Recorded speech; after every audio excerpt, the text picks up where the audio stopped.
Coming up on Mountain News this morning, climbing meat prices cause an Eastern Kentucky kitchen to make some changes to its menu. And people in one city here in our region get a head start on some serious spring cleaning. Dedicated to Eastern and Southern Kentucky, this is WYMT Mountain News this morning.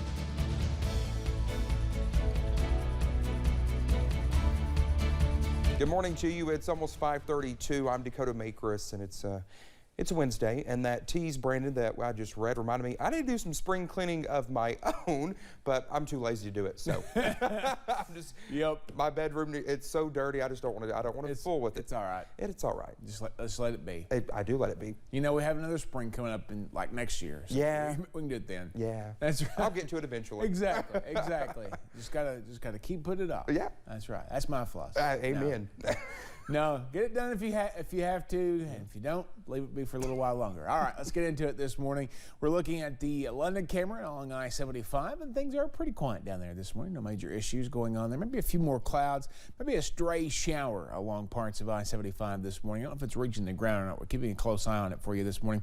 27 Clintwood, 42 Jackson. That is your range out the door this morning. A lot of 30s out there, from 30 in Jonesville to 37 in Pikeville, 38 London, 39 Somerset, Monticello. 42, popular number 2, Bowling Green, Jackson, Lexington, back over toward Owensboro and Paducah there at 46. Cincinnati is at 35, and Charleston, West Virginia is at 29. 12-hour planner for today. Sunrise 6:52, sunset 8:13. I think we'll see a mix of sun and clouds back and forth throughout the day. A chilly morning, some patchy frost out there, and you'll see temperatures climb to near 70 later this afternoon. Dakota? All right, Brendan, thank you. Bill Gatton, one of the University of Kentucky's greatest donors, has died, but his legacy lives on as 2 on-campus buildings are named in his honor, and he left behind a few scholarships in his name. A member of the class of 1954, he received his MBA from the prestigious Wharton Graduate School. He would later make his wealth owning several car dealerships in the Southeast and multiple real estate projects. He would turn some of his earnings into a $5 million scholarship targeting first-generation college students. Gatton was 89 years old when he died. A man charged in a deadly home invasion that resulted in a multi-state manhunt is facing new charges after an attack inside the jail where he's being held. Shannon Gilday is accused of murdering attorney Jordan Morgan while she slept inside her father's Madison County mansion. Gilday was arrested a week after the crime. As our Phil Pendleton reports, he is facing more charges after the recent attack.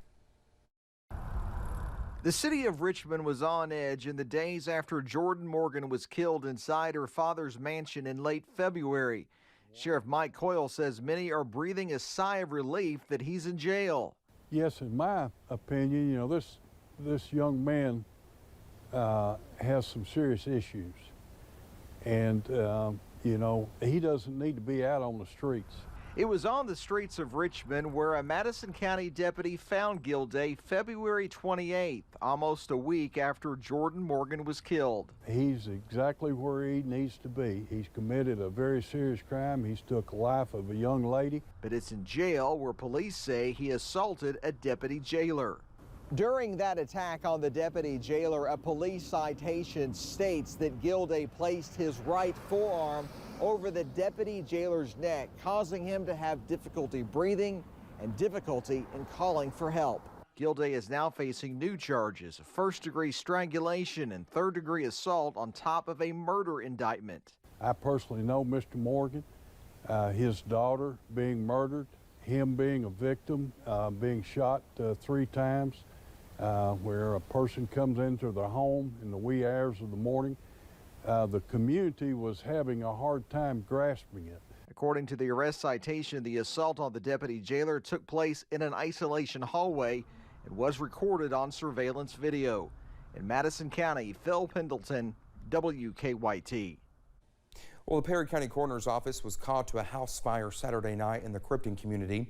When officials were able to get inside the home, they found human remains. The remains were taken to Frankfort for an autopsy and then were later identified as 40-year-old Christopher Caldwell of Perry County. Toxicology and autopsy reports are pending, but a preliminary report from the medical examiner's office said foul play is not suspected. Kentucky State Police arrested a Pike County man Sunday executing a warrant that claims he broke into the former Majestic Elementary School, robbed a man who was living there, and tied him up on a mattress before trying to set it on fire.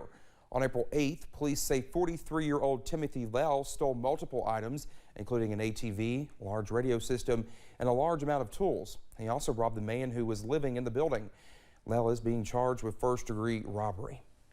Some drivers had a scary commute to work Tuesday morning just to our south in Campbell County, Tennessee. A rock slide made roads dangerous along Interstate 75. The rock slide happened just 5 miles away from the Tennessee-Kentucky state line. My TDOT posted these pictures on Facebook.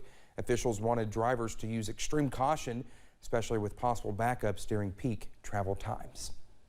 Whether it's gas or groceries, it seems that everything is increasing in price, and 2 Eastern Kentucky businesses are dealing with an increase in cost for certain food items, causing them to make several adjustments to their businesses.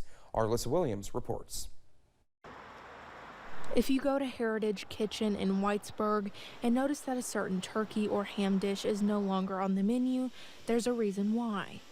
Based on sales figures and everything, we just thought, okay, we can, yes, it's going to hurt in the short term, but we will go ahead and drop those out. Price increases in turkey and ham caused the restaurant's owner and manager, Brad Shepard, to redo their menu, even replacing some of the turkey items with other meat substitutes. And it's even more than turkey and ham going up so much. Everything has gone up to a point that at times it almost seems unsustainable. Shepard adds that he stays on top of any price changes and adjusts menu items accordingly. But you do what you got to do. It's either that or close the doors. And right now that does not seem like an option for us. And as for Hyden grocery owner Tim Couch, he's experienced similar issues, causing him to increase the prices of deli items. It's ridiculous. The customer's the one that ends up having to pay the price of it, but it's really amazing because you lose sales once you raise prices. It's just a vicious cycle. Couch says that these price hikes could be attributed to fuel costs. Well, I hope that, it levels out and starts going back down the cost of things, but I can't see it in the near future, anything like that happening. I would hope that it would, but it's not looking good. Making the necessary changes to keep business going. Alyssa Williams, WYMT, Mountain News. Well, Couch adds this issue goes beyond price hikes. He adds many brands like Fisher Meats have discontinued several of its products, causing shelves to remain sparse. Folks in Johnson County are getting a head start on spring cleaning this week. City officials are celebrating Spring Cleanup Week through April 22nd in Paintsville and are offering one-time free trash pickup for items that can not be put in the usual weekly trash runs. Some things are still prohibited, such as tires, construction materials, or paint cans, but large appliances or furniture will be taken to Apple Valley Sanitation at no cost. Apple Valley Sanitation owner Charles Lusk says this week is a great way to not only start your spring cleaning, but also to focus on the importance of keeping communities clean. It's important for our counties to be clean so that we can attract tourism, we can attract new businesses, and we can have pride in our community, a community that people want to be in. Paintsville Mayor Bill Mike Runyon also said it is important to keep the city clean, and it is an honor to be able to offer this service. The Louisville Zoo will celebrate Earth Day on Sunday, April 24th with an $8.25 general admission plus free parking. The day will also feature activities to celebrate sustainability. Visitors can learn more about the zoo's conservation efforts and visit eco-themed exhibits. Earth Day 2022 is the highlight of the zoo's Party for the Planet, a month-long celebration of the Earth this month. Tuesday was a big day for American Idol contestant and Louisa native Noah Thompson. Lawrence County Judge Executive Philip L. Carter proclaimed April 2020 as Noah Thompson Appreciation Month. The proclamation read, Thompson has not only just shown his ability as a singer, he has been a shining light on Lawrence County with his character. Congratulations on making it to the Final 14. You make Lawrence County proud.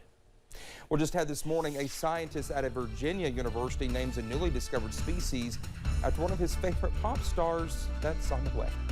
Well, the falling moisture is taking a break this morning. For the most part, it won't last for long. I'll track out the next rain chances in about 3 minutes.